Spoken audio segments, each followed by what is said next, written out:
원자력 발전 하면 항상 많은 분들이 문제점으로 지적하고 아직까지 답이 없는 사용 후 해결료입니다.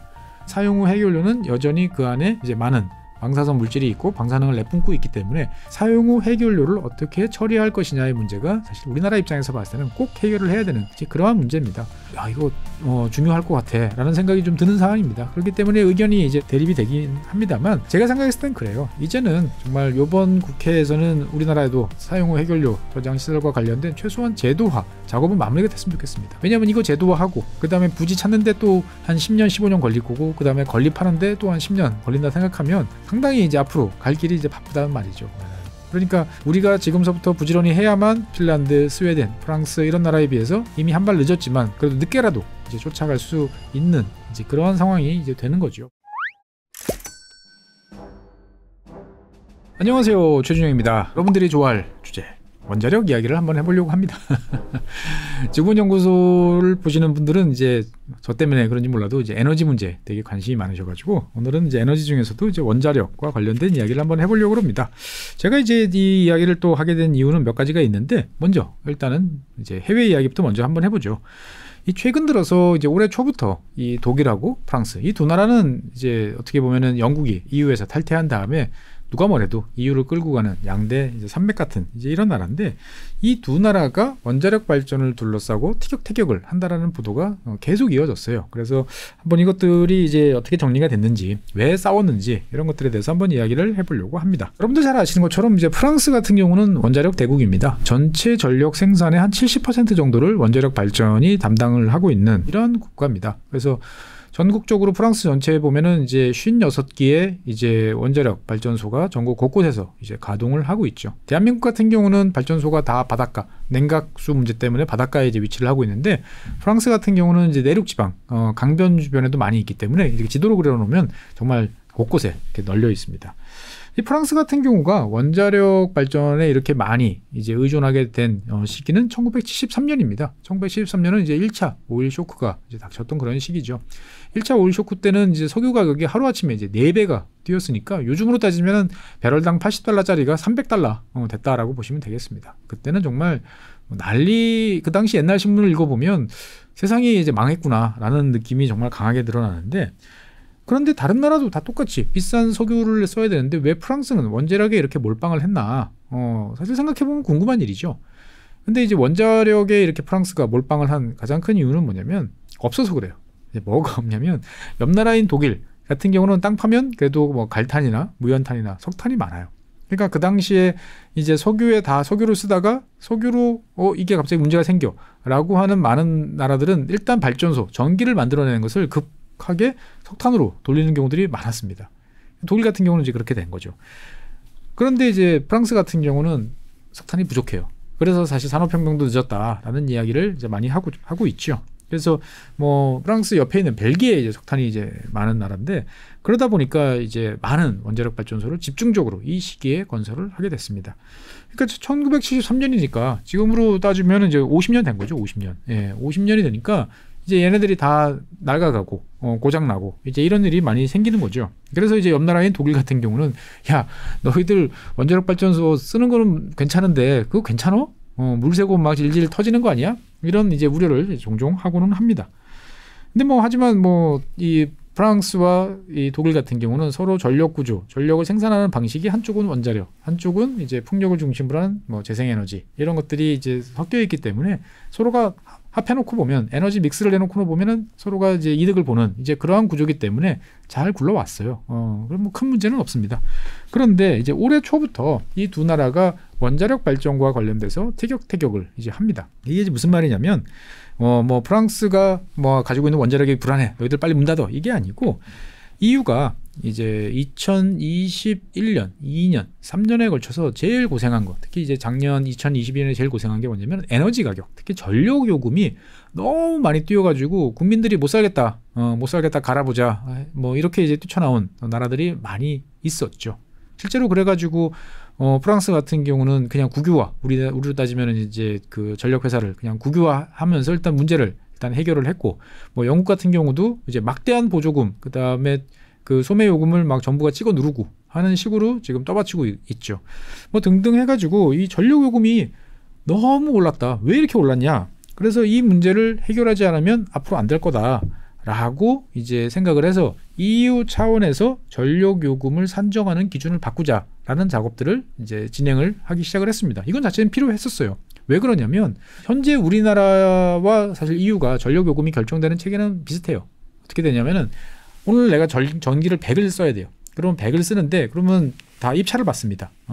전력거래소에서 입차를 받죠. 그러면은 제일 싸게 들어오는 친구들, 뭐 이를테면 원자력이 제일 밑에 갑니다. 원자력이 내가 40 정도 공급할 수 있어. 얼마 이렇게 하고 그 다음에 그 위에 석탄화력 발전소가 들어옵니다. 나도 한 40 정도 공급할 수 있어. 양으로 따지면 그러면 80이죠. 근데 한 20이 남아요. 근데 이제 원자력 발전이나 석탄은 싸요. 그런데 이 위에 이제 가스 화력 발전이 툭 들어오는데 가스 가격이 비싸다고 요금이 팍 뜁니다.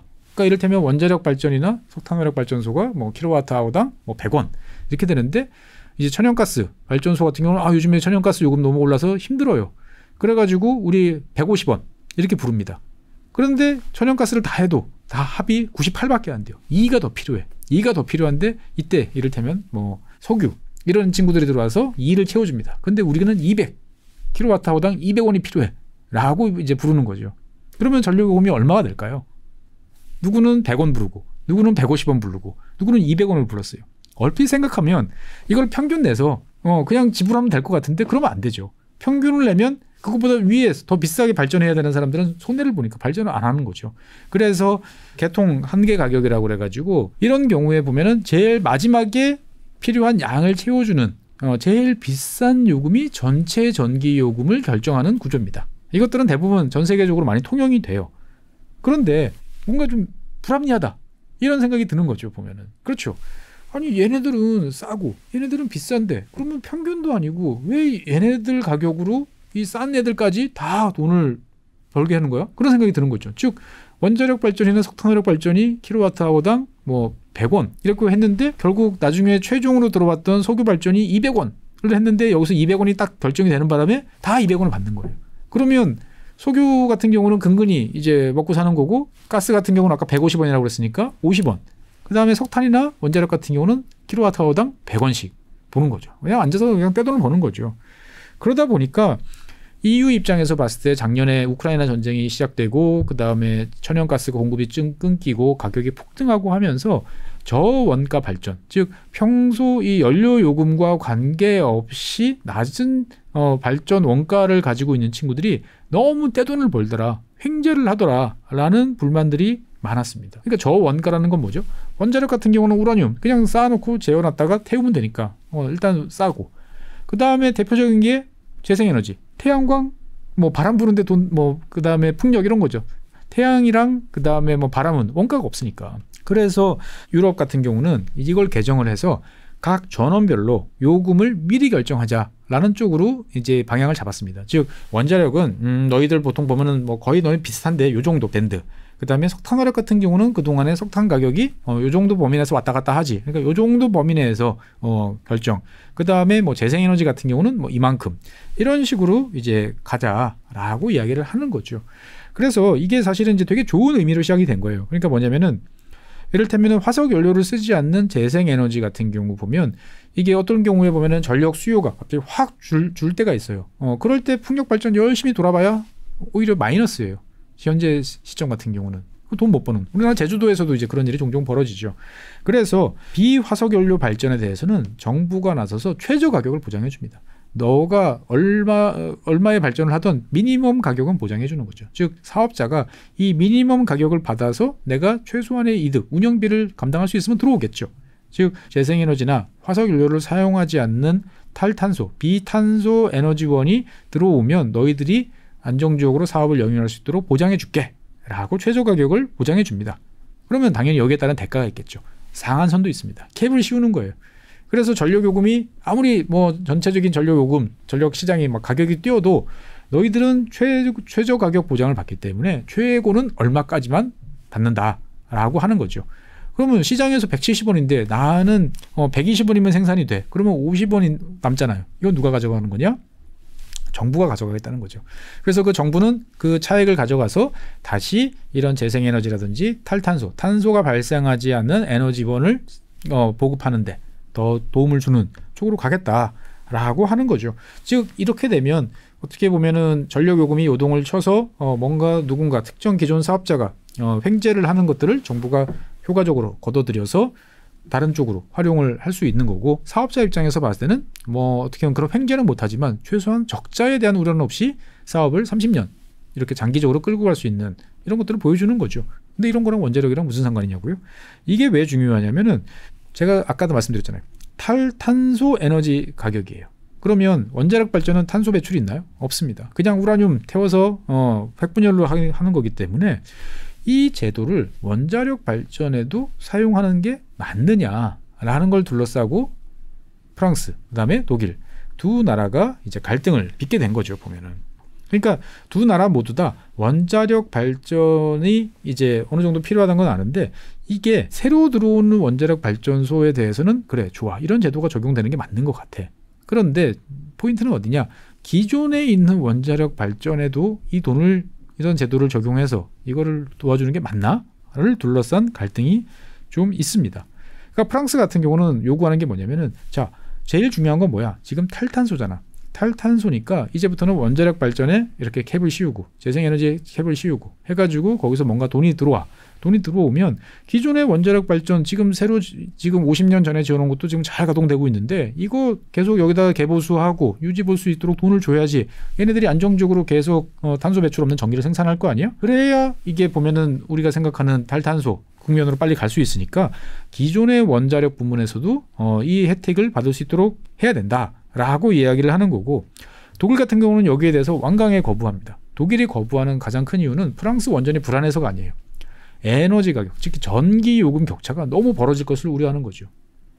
독일 같은 경우는 잘 아시는 것처럼 재생에너지에 대해서 지난 20년 동안 투자를 많이 해왔기 때문에 전력 요금이 계속 상승을 해왔어요. 프랑스는 상대적으로 쌉니다. 그런데 정부가 합법적으로 걷어들인 특정 사업자한테 걷어들인 돈을 가지고 프랑스 같은 경우 어디다 지원해 주겠어요? 당연히 원자력에 지원해 주겠죠. 그러면 원자력 사업자는 그동안에 어떻게 보면 시설 개보수라든지 이런 비용 부담이 훨씬 없어지는 거예요. 비용이 돈 들어올 구멍이 있으니까.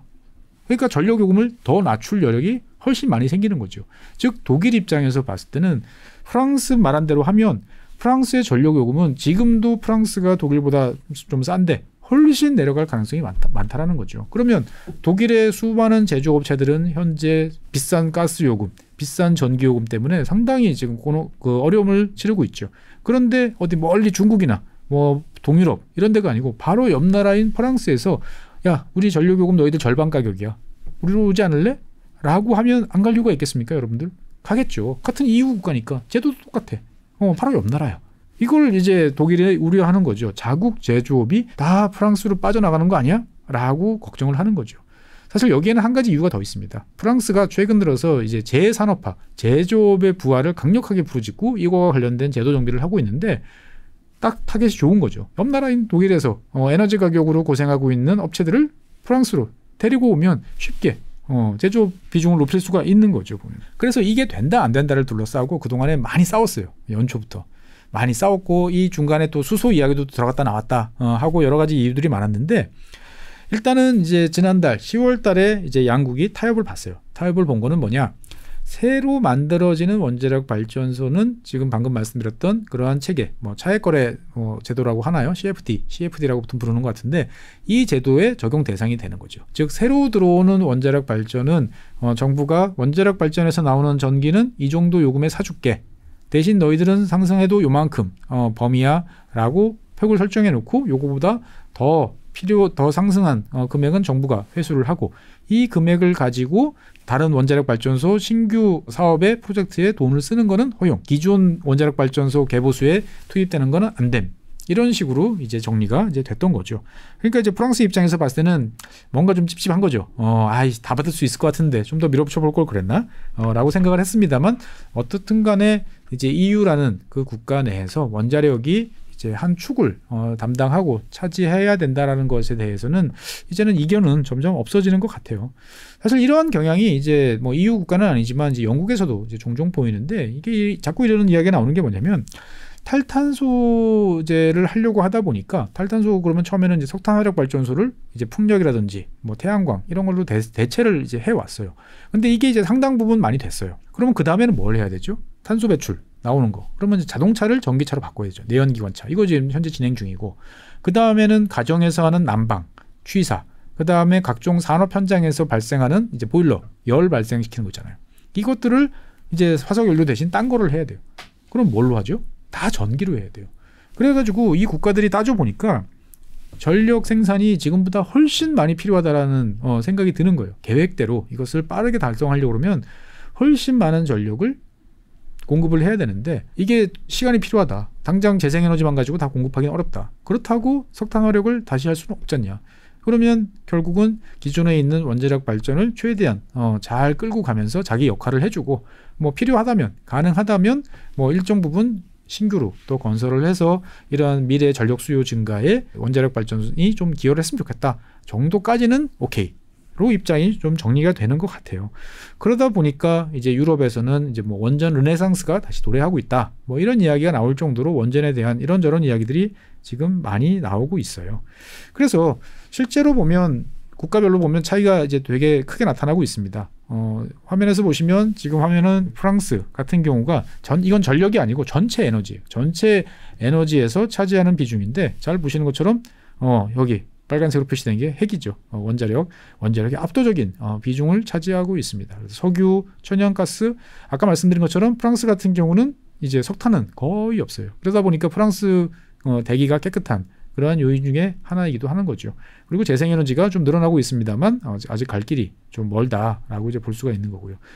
독일 같은 경우 보면 프랑스와 확실하게 많이 차이가 나죠. 일단 석유 비중은 뭐 비슷하다라고 볼 수가 있는데 석유, 천연가스, 그 다음에 여전히 독일도 석탄을 아직까지 꽤 많이 쓰는 편이고 그 다음에 이제 원자력 같은 경우는 이제 이 그래프가 더 연장되면 없어지죠. 다 문을 닫았으니까. 그리고 이제 재생에너지 비중이 높아지고 있고 그 다음에 바이오 연료라든지 이런 것들이 좀 있습니다. 그러니까 이런 구조를 이제 서로가 이제 바꿔 나가는 이제 그러한 모습을 하고 있는데 사실 유럽에서 이 재생에너지 비중이 가장 높은 나라는 이제 어디냐라고 그러면 의외로 이제 스웨덴 또는 오스트리아 같은 나라입니다.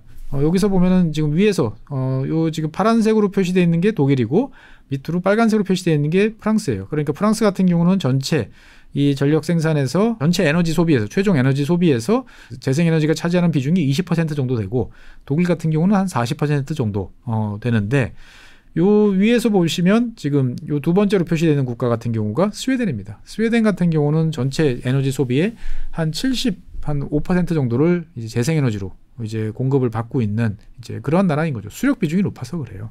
그러다 보니까 이제 이 탈탄소 하면서 가야 되는데 그러려면 결국 원자력, 재생에너지, 그다음에 수력 이 세 개를 어떻게 조합을 할 거냐에 관건이 이제 필요하다라고 이야기를 하고 있습니다. 그래서 이제 유럽 같은 경우 북유럽, 뭐 스웨덴도 그렇지만 특히 핀란드 같은 경우는 여기도 녹색 땅이 있어요. 녹색 땅이 있는데 이 핀란드 녹색 땅은 또 재미있게 친핵입니다. 반핵이 아니고 핵에 대해서 긍정적이에요. 왜? 탈탄소 사회, 기후변화 대응을 하려면 필요하다라는 입장이라고 이야기하고 그래서 이 핀란드 녹색당은 이제 재미있는 이야기를 합니다. 자기들이 봤을 때 자기들은 어쨌든 녹색이라는 입장을 가지고 있고 객관적으로 원자력이라는 것을 쭉 봐왔는데 EU의 각종 규제가 좀 원자력한테 대해서는 좀 가혹하다 싶을 정도로 편향적이다. 기술 중립적으로 우리가 좀 바라봐야 되지 않냐 이런 이야기들을 종종 이제 하고 있습니다. 즉 어떻게 보면은 유럽에서는 뭐 그 속도, 폭 뭐 이런 거에 대해서는 앞으로 좀 지켜봐야 되겠습니다만 일단은 원자력에 대해서 기후변화의 대응, 그다음에 탈탄소 사회로의 전환을 위해서는 좀 분명한 롤이 있고 이 롤을 어떤 식으로 할 건지에 대해서 국가 간 전략이 이제 충돌하고 있다라고 이제 볼 수가 있는 거죠. 한 가지 확실한 것은 어쨌건 프랑스의 전력 요금이 독일보다 확실하게 지금 저렴하고 앞으로도 저렴해질 가능성이 이제 높은 거죠. 그러다 보니까 산업적으로 봤을 때 독일 같은 경우는 신경이 많이 쓰인다라고 이제 볼 수가 있는 거죠. 이거를 이제 우리나라로 적용을 해보면 우리나라는 제조업 국가잖아요. 제조업 국가고 에너지 다소비 국가니까 일정 부분의 원자력 발전은 역할은 뭐 필요하겠구나 정도로 이제 생각해 볼 수 있을 것 같아요. 그렇다고 그래가지고 원자력 발전을 막 프랑스 수준으로 70% 이렇게 늘릴 수는 없는 게 또 대한민국 사정입니다. 왜냐하면 뭐 아무데나 지을 수는 없잖아요. 그러니까 여러 가지 조건을 다 따져 보면 몇 군데 이제 남아 있지 않으니까 잘해봐야 현재 정도 수준일 것 같은데 사실 이제 뭐 원자력 발전소를 추가로 더 짓는 이 문제보다도 지금 우리 앞에 지금 나와 있는 이제 고민이 있죠. 원자력 발전 하면 항상 많은 분들이 문제점으로 지적하고 아직까지 답이 없는 사용 후 해결료입니다. 이제는 뭐 거의 기억이 없겠지만 예전 같으면 참 이 비유가 쉬웠는데 지금은 참 어려워요. 그러니까 연탄재. 옛날에 연탄 떼고 나면 겨울에 연탄재가 막 이렇게 쌓이죠. 특히 이제 명절 겹치고 그다음에 눈 오고 그러면 수거를 안 해가요. 그러면 막 담벼락에 막 연탄재가 막 100장 막 이렇게 쌓이면 친구들끼리 가서 이제 여러 가지 장난도 치고 많이 했는데 이 원자력 발전도 똑같이 그런 거죠. 사용 해결료봉을 장입을 해가지고 발전을 하고 나면 이거를 이제 뽑아내면 이거는 사용 후 그 연료가 되는 거죠. 물론 이거를 뭐 재처리를 해서 여러 가지 방법이 있습니다만 우리나라는 재처리를 이제 안 하겠다고 선언을 한 상태니까 이 사용 후 해결료는 그대로 모셔놔야 되는 이제 그러한 거죠. 그런데 문제는 이 사용 후 해결료는 여전히 그 안에 이제 많은 방사성 물질이 있고 방사능을 내뿜고 있기 때문에 이것들을 잘 관리해야 되는 문제가 어떻게 보면 우리나라 원자력, 전 세계 원자력 발전의 가장 큰 과제죠. 그래서 이제 원자력 발전에 대해서 비판하는 사람은 이제 그런 표현을 쓰는 거죠. 저도 동감합니다. 아니 새로 집을 지으면 뭐해? 화장실 없는 집을. 딱 그 표현인 거죠. 그래서 화장실을 어떻게 만들 것이냐에 관한 문제, 즉 사용 후 해결료를 어떻게 처리할 것이냐의 문제가 사실 우리나라 입장에서 봤을 때는 꼭 해결을 해야 되는 이제 그러한 문제입니다. 그래서 얼마나 이제 우리나라에 해결료가 많이 있냐 하면 우리나라 첫 번째 원자력 발전소 고리 1호기 그때 이제 폐로 한다고 정지시켜 놓은 상태죠. 그래서 1978년에 대한민국의 그 원자력 발전이 시작이 돼서 현재까지 쌓여 있는 이 사용 후 해결료 규모는 18,600톤입니다. 많다면 많고 적다면 적은 이제 그러한 규모인데 문제는 뭐냐? 이 사용 후 해결료들이 지금 원자력 발전소에 있는 저장 시설에 그냥 쌓여 있다라는 거죠. 그래서 지금 쭉 보면 이제 고리, 한빛, 한울, 세울, 신월성, 월성 이렇게 해가지고 기존에 얼마나 많은 원자력 발전소에서 이 사용 후 해결료가 등장을 할 거냐를 이제 추산을 한 겁니다. 이거는 이제 원자력 발전을 얼마나 가동할 건지, 몇 년이나 가동할 건지 계산해 보면 나오는 거니까요. 그래서 2021년에 한번 계산을 해봤다가 2023년에 원자력 발전을 이제 더 오래 수명 연장을 해서 더 사용하고 뭐 비중도 높이고라고 하니까 당연히 사용 후 해결료 발생이 많아지는 거죠. 그래서 어떻게 보면은 이건 다발입니다. 톤이 아니고. 그래서 2021년 계산으로 해보니까 63만 다발 정도 나오는 건데 79만 다발 정도로 이제 나오는 거죠. 그러니까 어떻게 보면 한 20% 이상 지금 사용 후 해결료가 더 급증할 가능성이 있다라고 이제 보여집니다. 그런데 이제 문제는 뭐냐? 이 사용 후 해결료라는 것들은 일단 발전을 하고 나면 임시 저장을 해요. 화면에서 보시는 것처럼 일단은 발전소 내에 있는 원자력 발전소 옆에 있는 수조에다가 습식으로 저장을 합니다. 이런 식으로 이제 저장을 해놓는 거죠. 화면 아래 보시면 이렇게 칸들이 쭉 보일 텐데 여기다가 쭉 꽂아놓고 이제 식히는 거죠. 물을 순환을 시키면서 이 해결료, 사용 후 해결료를 이제 뜨거운 것을 이제 식히는 작업들을 이제 계속을 합니다. 그러고 나서 어느 정도 충분히 이제 식고 나면 이제 건식 저장, 물 속에 계속 놔두면 뭐 놔둬도 상관은 없습니다만 아무래도 이제 물이라는 액체를 관리해야 하는 것보다 좀 더 편하게 관리하는 건식 저장을 하는 게 이제 그 다음 단계죠. 그래서 우리나라 같은 경우는 월성에 있는 중수로 시설 같은 경우는 사일로라든지 아니면 이런 식의 조밀 건식 저장 시설이 건설이 돼 있습니다. 그래서 수조에서 끄집어내서 이런 건식 저장 시설에 집어넣는 거죠. 즉 어떻게 보면은 우리가 지금 저장하고 있는 이 저장하는 방식들은 다 임시 저장이에요. 임시로 지금 이제 45년 정도를 지금 저장을 해온 거죠. 그러다 보니까 원자력 발전소에 있는 이 임시 저장 시설이 이제 포화되는 시점이 점점 다가오고 있습니다. 그래서 고리 같은 경우는 뭐 31년에서 32년, 뭐 한빛 같은 경우도 31년에서 30년. 대체적으로 보면 예전서부터 원자력 발전소가 건설돼 있어서 지금까지 운영해오고 있던 지역들은 2030년을 전후하면 사용 후 해결료가 일단은 다 이제 저장고가 꽉 차는 이제 이런 상황이 이제 발생하게 됩니다. 그 다음에 이제 뭐 세울이라든지 신월성이라든지 새로 지은 쪽 같은 경우 보면은 뭐 2066년, 2042년 아직 많이 남았죠. 뭐 월성 같은 경우도 2037년까지 가능하다라고 나옵니다. 사실 제가 대학교 다니던 1990년대부터 이 원자력 발전의 사용 후 해결료 임시 저장 시설이 포화됐다라는 이야기는 많이 나왔어요. 그럼 그게 언제입니까? 30년 전인데. 아니 30년 전에도 곧 포화된다 그러고 지금도 포화된다 그러면 그 사이에 도대체 무슨 일이 있었길래 계속 사용하느냐 이렇게 이제 또 궁금해 하시는 분들이 계시는데 사실 거기에는 어떻게 보면 돌려막기가 좀 있습니다. 그러니까 뭐냐면은 고리 발전소 같은 경우 보면은 이 발전소에서 이를테면 이 발전소에서 비발전소라고 저 다른 지역으로 사용 후 해결료를 움직일 수가 없어요. 그런데 그 발전소 울타리 안에 다른 발전소가 생기면 그 발전소로는 움직일 수가 있어요. 그 무슨 말이냐면 고리 발전소 같은 경우는 1978년에 문을 열었잖아요. 그 다음에 이제 신고리라고 그래가지고 그 이후에 크게 훨씬 규모가 크게 그 안에다가 다시 원자력 발전소를 추가로 건설을 했습니다. 그러면 신규로 원자력 발전소를 건설하니까 거기에 따로 임시 저장 시설, 아까 보여드렸던 이런 수조 같은 것들을 건설했겠죠. 용량도 크게. 처음이니까 비어 있을 거예요. 그러면 기존의 오래된 설비에서 옆으로 이제 옮기는 거죠. 그래서 시간을 벌어왔습니다. 그리고 이제 점점 촘촘하게 쌉니다. 처음에는 여유 있게 쌌다가 지금은 이제 과거에 비해서 훨씬 촘촘하게 이제 쌓아놓고 있는 이러한 방식으로 가고 있는 것이죠, 보면은. 그러다 보니까 어떻게 보면 이것들을 더 이상 이런 방식으로 하는 데는 이제 한계가 있다라는 것들은 뭐 당연한 이야기고, 임시 저장 시설 언제까지 저렇게 갈 것이냐 라고 지금 이제 이야기가 많이 되고 있습니다.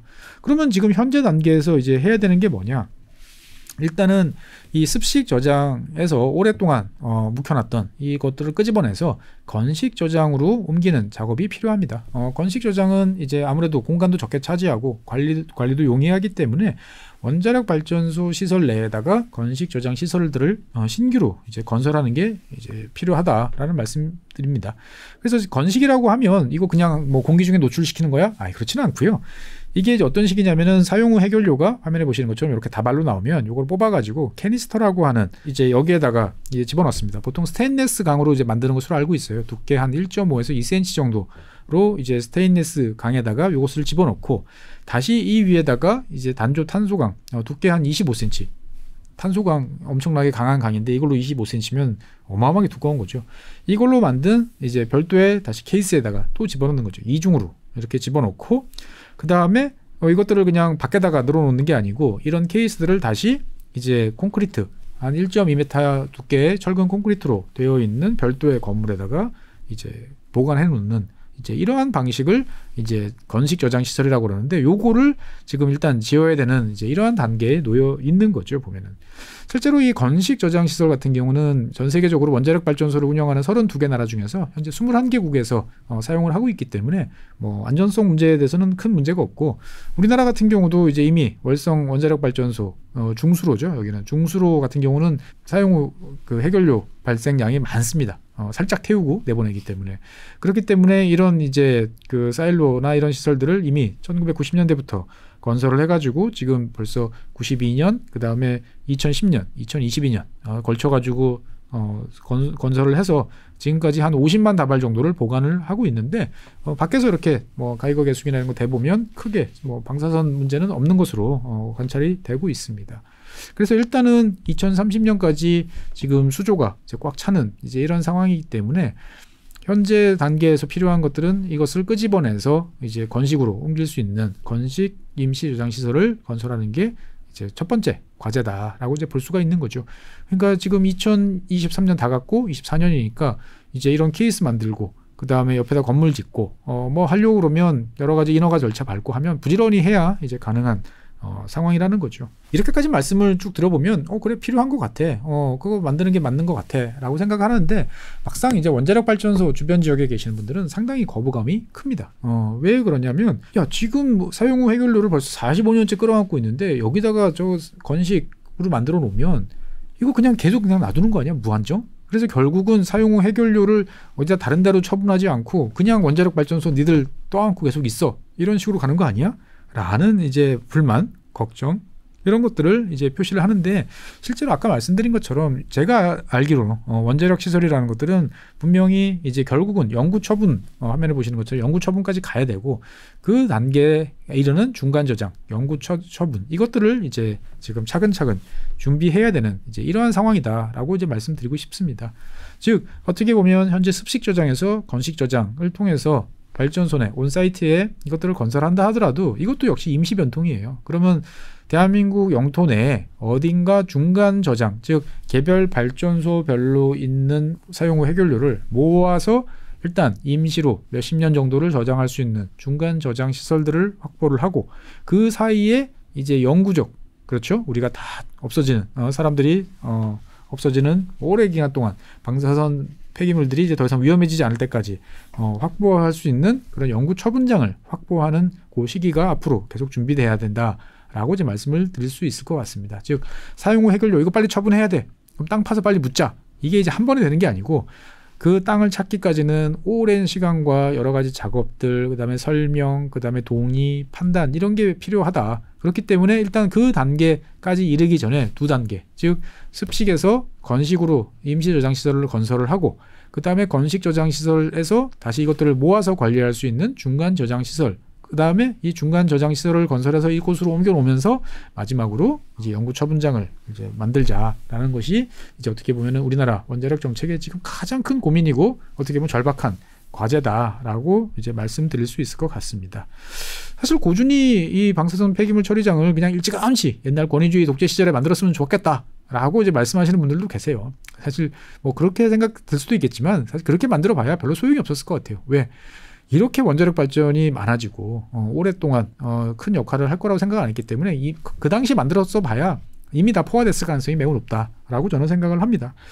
어찌됐든 우리나라 같은 경우는 1986년 86년이면 아직 전두환 대통령 시절이죠.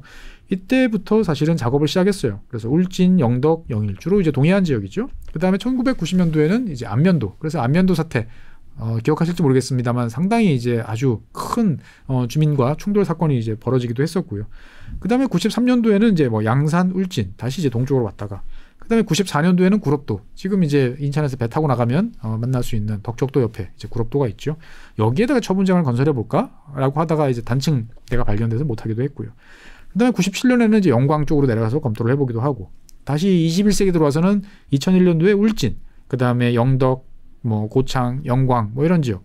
그 다음에 03년도에는 부안. 그래서 이 당시 이제 부안 군수님이 사용 후 해결료 처분장 유치를 한번 검토를 하고 발표를 했다가 아주 곤욕을 치르시기도 하셨고요. 그 다음에 2004년도에는 뭐 울진 뭐 이런 지역을 검토를 해봤습니다만 여러 가지 이제 뭐 주민 합의라든지 아니면 지질학적인 조건이라든지 여러 가지 문제가 겹치면서 아직까지 안 되고 있는 거죠. 그러니까 뭐 86년부터 따져보면은 근 40년째 지금 이제 어떻게 보면 성과 없는 정책을 지금 계속 시도를 하고 있는데 이제는 더 이상 이제 늦출 수가 없는 이제 그러한 상황이다라고 이제 말씀을 드릴 수 있을 것 같습니다. 그래서 이런 이제 고준위 폐기물 처리 같은 경우는 여러분들 뭐 여러 방송이나 다큐나에서 잘 보셔서 아시겠지만 기본적으로 여러 가지 방식이 있습니다만 현재까지 많은 국가들이 검토를 끝에 결정한 방식은 다 심층 처분이에요. 어디 밑에, 그러니까 뭐 지상에서 땅을 파고 들어가든 아니면 바다 밑에 파고 들어가든 어떻든 간에 제일 안정된 지각에서 땅을 깊이 파고 들어가서 거기다가 묻어놓자라고 이야기를 하는 거죠. 그래서 보통 보면은 그때 묻을 때 이제 케이스 같은 경우는 부식이 발생하지 않는 이제 구리, 두께 한 5cm 정도의 이제 구리로 만든 통에다가 이제 집어넣고 그 다음에 여기에다가 이제 지하 500m 또는 그 이상 뭐 더 팔 수 있으면 좋겠죠. 깊은 곳에다가 이걸 파고 그 다음에 이걸 다 파고 나면 그 위를 벤토나이트라는 이제 물이 닿으면 암석으로 변해가지고 꽉 틀어막는 이제 이런 물질로 완충제를 채워서 물과 격리를 시키자. 사실 물이 아니면 이것이 이제 뭐 유출되거나 이거 다른 데로 움직이거나 이런 것들이 이제 상당히 힘들기 때문에 지하수를 어떻게 차단할 것이냐가 이제 관건인데 이러한 방법으로 이제 하자라고 이야기들을 이제 하고 있습니다. 그래서 이제 원자력 발전소를 갖고 있던 많은 나라들이 뭐 그동안에 다들 비슷한 상황이었어요. 그래서 전 세계적으로 아직까지 현재 가동 중인 사용 후 해결료 처분장은 없어요. 없는데 약속이나 한 것처럼 최근에 이제 많은 국가들이 사용 후 해결료 처분장을 이제 부지를 선정을 하고 그 다음에 건설 작업을 시작을 했거나 곧 들어갈 예정으로 나와 있습니다. 화면을 보시면 이제 여러 나라들이 있습니다만 일단은 이제 핀란드 같은 경우는 이제 현재 최종 처분 부지를 선정을 해서 공사도 다 거의 마무리 이제 된 걸로 알고 있습니다. 그래서 이미 이제 인허가도 다 나왔고요. 그래서 내년 2024년부터 이제 운영을 시작하는 것으로 세계 최초의 사용 후 해결료 저장 시설을 이제 핀란드에서 처음 이제 볼 수가 있게 되는 거죠. 그리고 이제 스웨덴 같은 경우도 일단은 부지를 이제 확보를 했고요. 그다음에 프랑스 같은 경우도 부지를 확보를 해놓고 이제 2035년 정도부터는 이제 운영을 하겠다라고 생각을 하고 있습니다. 즉 그 정해진 지역에서 이제 주민들과 이제 최종적으로 합의를 보고 설계하고 시공해서 2035년 앞으로 한 10년, 12년 후부터는 이제 사용 후 해결료를 이제 안정적으로 저장하겠다라고 이야기를 하고 있습니다. 옆 나라인 이제 일본 같은 경우도 원자력 발전을 다 껐다가 다시 이제 지금 가동을 일부 이제 하고 있는데 2025년, 그러니까 2025년 이제 2년 남았잖아요. 2년 내로 부지를 선정을 하고 그 다음에 2035년 2025년부터 이제 운영을 하겠다라는 비슷한 시간표들을 다들 이제 가지고 있습니다. 즉 우리나라도 원자력 발전을 뭐 하던 안 하던 일단은 쌓아놨으니까 사용 후 해결료를 이제 건설하는 그러한 작업, 그 처분장을 건설하는 작업들을 이제 해야 된다라는 것들은 명확한 것 같습니다. 그런데 이제 중요한 거는 이 사용 후 해결료 처분장이라는 것들은 결국 이게 안전하게 보관될 수 있다라는 과학적 어떤 믿음, 그 다음에 이거에 대해서 착실하게 규정과 규칙을 잘 지켜서 가겠다라고 하는 신뢰, 그 다음에 여기에 따른 여러 가지 정부 당국의 지원 약속이라든지 이런 것들이 잘 정리가 돼야 되는데 이게 서로 믿고 그냥 갈 수도 있겠지만 사람 바뀌면 또 결정도 바뀔 수 있잖아요. 이제 그런 것들을 막기 위해서는 제도적 장치가 사실은 마련이 되는 게 매우 중요하다라는 생각이 옛날부터 들었어요. 왜냐하면 지금은 이제 이렇게 지원해 줄게 라고 해서 우리 지역에 초분장 했는데 시간이 한 20년 지나니까 우리 이제 지원 없어요. 이러면 안 되잖아요. 그러다 보니까 어떻게 보면 이러한 사용 후 해결료 처분장은 어떠한 절차를 거쳐서 어떻게 만들고 그 다음에 그 과정에서는 무슨 합의를 보고 필요할 경우에는 주민투표를 실시하던 그 다음에 그 주민들한테는 어떤 지원을 해줄 수 있도록 이것들을 제도화하는 즉 법적인 작업들이 필요한데 사실 우리나라 같은 경우는 이 법으로 만드는 이런 법률화 작업도 아직까지 지금 이루어지지 이제 않고 있다라는 것이 이제 문제점인 거죠. 그렇다고 그래가지고 지금까지 손 놓고 있었던 건 아닙니다. 노무현 대통령 시절 때부터 지금까지 모든 정권이 왼쪽 오른쪽 어떤 걸 떠나가지고 꾸준히 사용 후 해결료 저장과 관련되어 있는 여러 가지 이제 정책들을 시도를 해왔고 그 중에 한 꼭지가 이제 법제화였죠. 즉 법을 만들어서 그 법에 의한 절차에 따라서 선정을 하고 주민들한테 지원 사업을 하고 그래서 사업을 안정적으로 끌고 가겠다라고 이제 생각들을 이제 해왔습니다. 그래서 이것들을 처음에는 사용 후 해결료 그 다음에 중준위 저준위 할 거 없이 다 한 곳에 다 털어놓는 작업을 하려고 그러다가 그렇게 해서는 일이 안 된다라고 그래서 잘랐죠. 그래서 이제 그 원자력 발전소 관리 이런 과정에서 경미하게 살짝씩 그런 뭔가 방사능에 노출돼 있던 이런 물건들, 즉 중준위 또는 저준위, 중저준위 처분장은 주민투표를 통해서 그 경주에 지금 이제 가 있게 됐죠. 사실 이러한 그 과정에서는 이런 제도화 작업이 매우 큰 기여를 이제 했습니다. 그래서 이제 박근혜 정부 시절에 정부가 법률안을 만들어서 국회에 제출을 했었어요. 이름이 좀 깁니다. 고준위 방사성 폐기물 관리시설 부지 선정 절차 및 유치지역 지원에 관한 법률안. 즉 고준위 방사성 폐기물 사용 후 해결료를 처분할 수 있는 부지를 어떻게 찾고 확정을 할 건지에 관한 절차를 규정하고 그러면 이제 그 지역의 주민들은 당연히 불만이 많으시겠죠. 그러면 해당 지역 주민들한테는 어떠한 지원을 할지를 담은 그러한 내용의 법이 지난 2016년인가요? 국회에 제출을 했는데 이제 임기 만료로 이제 끝났습니다. 국회라는 곳은 4년마다 선거를 해서 의원님들이 새로 오시죠. 그러면은 그 전에 의원님들이 막 검토하다가 일단 선거 때문에 마무리를 못 짓고 나간 법들이 되게 많아요. 검토만 하다 끝났든지 아니면 마지막으로 두들겨야 되는데 못 들고 나갔다든지. 그러면 그 법들의 운명은 어떻게 되나요? 다 폐기 처분입니다. 예. 아니 그 의원님 이번에 다시 재선해가지고 들어오셨는데 아니에요. 그 회기 즉 4년 동안의 법제화가 되지 않았던 것은 리셋 버튼이 딱 눌려지는 거죠. 그러고 처음서부터 다시 시작해야 돼요. 처음서부터 의원님들 또는 정부가 법안을 국회에 제출하고 그러면 해당 상임위원회 검토를 거치고 법사위 거치고 그 다음에 본회의 의결을 거치는 이 절차를 다시 처음서부터 다시 밟아야 돼요. 즉 4년마다 끊임없이 리셋 버튼이 눌려진다라고 이제 보시면 되겠습니다. 그렇게 따지면 지금 2024년 내년이 이제 선거죠. 내년이 선거다 보니까 2023년 지금 현재 11월 달이 지금 여의도에서 정기국회가 열리고 있는데 마지막 정기국회죠. 그러니까 이때 어떻게든 하려고 그러면 해야 되는 거예요.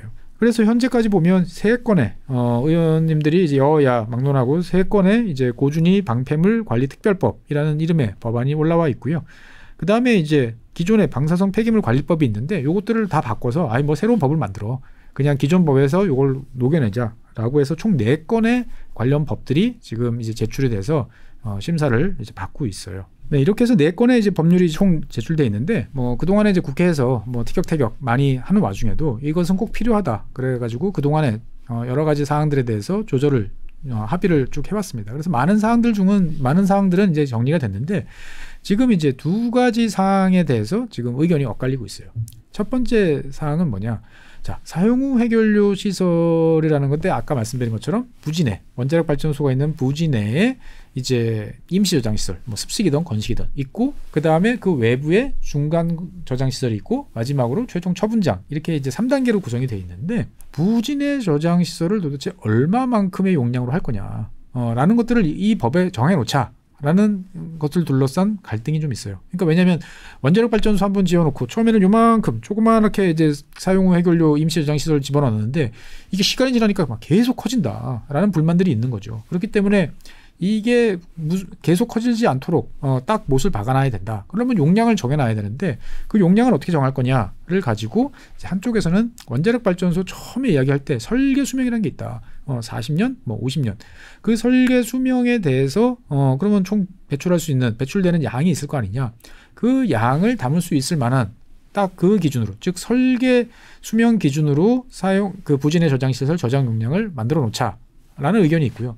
아니 40년 동안 썼는데 그동안에 잘 관리해왔고 여러 가지 검사해보니까 조금만 손보면은 더 쓸 수 있어. 그래가지고 지금도 이제 수명 연장이라고 그래가지고 이것들을 5년 또는 10년씩 더 쓰는 원자력 발전소 전 세계에 많은데, 그러면 그때 나오는 원자력 사용 해결료는 도대체 어디 갖다 놓으라는 소리냐. 즉 전체 운영 허가 기간이 발생한 것을 수용할 수 있는 정도의 규모로 해야 되는 거 아니냐를 둘러싸고 지금 이제 의견이 이제 좀 맞서고 있는 요 사항이 하나 있고요. 두 번째는 그러면 최종 처분장을 건설하는 게 목표인데, 이 최종 처분장을 이제 건설하기 이전에 건설해야 되는 게 이제 중간 저장 시설이잖아요. 그래서 한쪽에서는 자, 그러면 중간 저장 시설은 언제까지 건설한다. 그 다음에 최종 처분장은 언제까지 건설해서 운영한다. 이 목표를 따로따로 다 정해놓자 라고 이야기를 합니다. 왜냐하면 안 그러면 이게 이제 문제가 더 복잡해질 가능성이 있다라고 이야기하는 거고, 한쪽은 그럴 필요 없다. 이게 사실 사용 후 이제 임시 저장 시설에서 중간 저장, 최종 처분장 이렇게 넘어가는데, 최종 처분장 시간만 딱 정해놓으면 그 사이에 그때 상황 변화에 따라서 중간 저장 시설 그 건축 시기가 좀 조절이 될 수도 있지 않느냐. 이것까지 못 박아놓으면 두 개를 동시에 움직여야 되는, 두 개가 다 못 박혀 있으니까 너무 이제 힘들지 않겠느냐라는 이제 의견들이 있습니다. 즉 부지 내 저장 시설 저장 용량을 어떻게 산정할 거냐. 그 다음에 관리 시설의 이제 가동, 운영하는 목표 시점을 어떻게 명기할 거냐, 박아놓을 거냐, 요거를 둘러싼 이제 갈등이 있는 거죠. 들어보면 이거 중요할 것 같아라는 생각이 좀 드는 상황입니다. 그렇기 때문에 의견이 이제 대립이 되긴 합니다만, 제가 생각했을 땐 그래요. 이제는 정말 이번 국회에서는 우리나라에도 사용 후 해결료 저장 시설과 관련된 최소한 제도화 작업은 마무리가 됐으면 좋겠습니다. 왜냐하면 이거 제도화하고 그 다음에 부지 찾는데 또 한 10년, 15년 걸릴 거고, 그 다음에 건립하는데 또 한 10년 걸린다 생각하면 상당히 이제 앞으로 갈 길이 이제 바쁘다는 말이죠. 보면은. 그러니까 우리가 지금서부터 부지런히 해야만 이제 앞서 말씀드린 것처럼 핀란드, 스웨덴, 프랑스 이런 나라에 비해서 이미 한 발 늦었지만 그래도 늦게라도 이제 쫓아갈 수 있는 이제 그런 상황이 이제 되는 거죠. 보면. 그러니까 뭐 어떻게 보면 냉정하게 말하면 이제 저희가 지금 원자력 발전소에서 나오는 여러 가지 전기로 인한 혜택을 사실 보고 있습니다. 안정적인 전기, 그 다음에 저렴한 전기, 이런 혜택을 분명히 보고 있는 건 맞아요. 그래서 이 문제를 더 후손들한테 떠넘기기 전에 우리가 뭔가 해결을 하자, 결자 해제 자세도 좀 필요할 것 같고요. 다른 한편으로 보면 제일 걱정스러운 거는 이거 누가 유치하려고 그래? 라는 이제 걱정도 현실적으로 사실 있습니다. 그런데 이게 참 재밌는 게 시간이 지나면 사람의 생각과 여건은 바뀌는 것 같아요.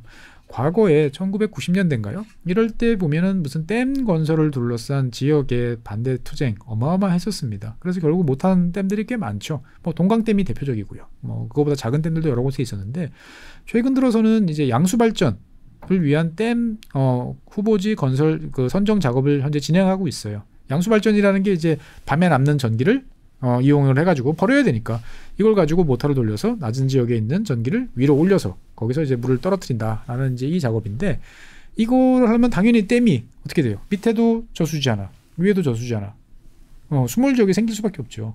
옛날엔 다 싫어했어요.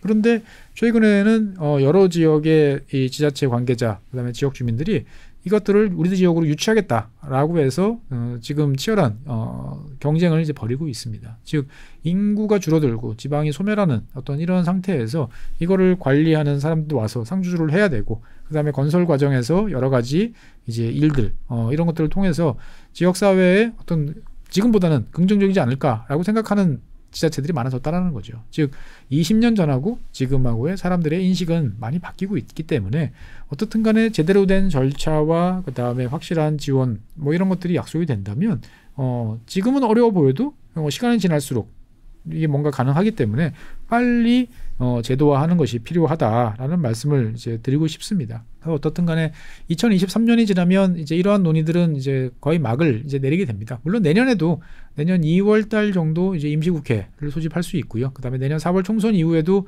5월 31일까지니까 그 마지막 그 임기 직전에 이제 다시 한번 국회를 열어가지고 이런 사안들에 대해서 처리를 할 수도 있겠죠.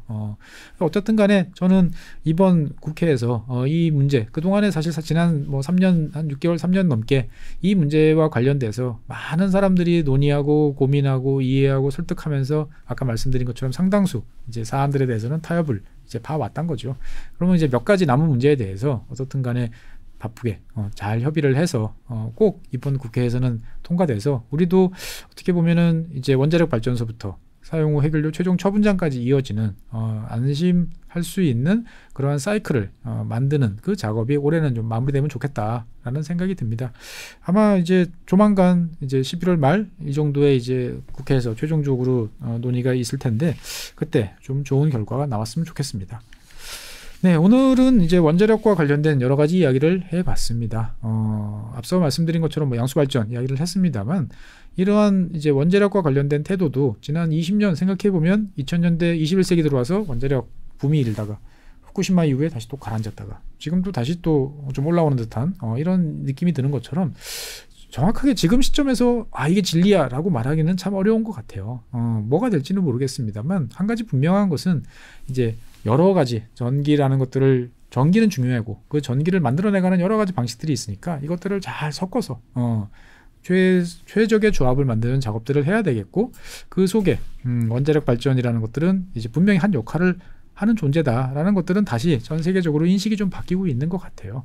그러니까 이러한 인식 하에서 우리도 마지막 남은 하나의 과제인 이제 최종 처분장을 위한 첫 단계인 이제 법제화 작업들을 이제 이번 2023년에는 좀 마무리를 해서 보다 홀가분한 마음으로 이제 새로운 기술 개발이라든지 보다 탈탄소로의 전환 이런 작업들을 빠르게 진행할 수 있으면 좋겠습니다. 네, 오늘은 뭐 제가 좋아하는 원자력과 관련된 이야기 해외, 국내 지난주도 그렇고 어떻게 좀 섞어서 계속하게 되네요. 네, 이야기를 좀 해봤습니다. 다음 주에는 정프로님 모시고 다시 해외 여러 나라에 관한 재미있는 이야기 이어서 진행하도록 하겠습니다. 지금까지 시청해주신 여러분 대단히 감사합니다. 복잡하고 어렵게 느껴지는 재무제표와 용어들, 친절한 투자 멘토 사경인 마스터가 매주 새로운 콘텐츠로 알기 쉽게 설명해드립니다. 재무제표 분석과 포트폴리오 구성, 뭐 양대 재무제표라고 그러면 대차대조표랑 손익계산서가 있거든요. 매수 매도 방법, 이때 사는 게 좋겠네, 이렇게 사면 좋겠다. 근데 이렇게 살려면 뭘 해야 되냐면요, 나머지 3분의 1은 놔둬봅니다. 어디까지 가는지. 실전 투자 팁까지 알려드립니다. 오직 3프로 멤버십에서만 만나실 수 있습니다.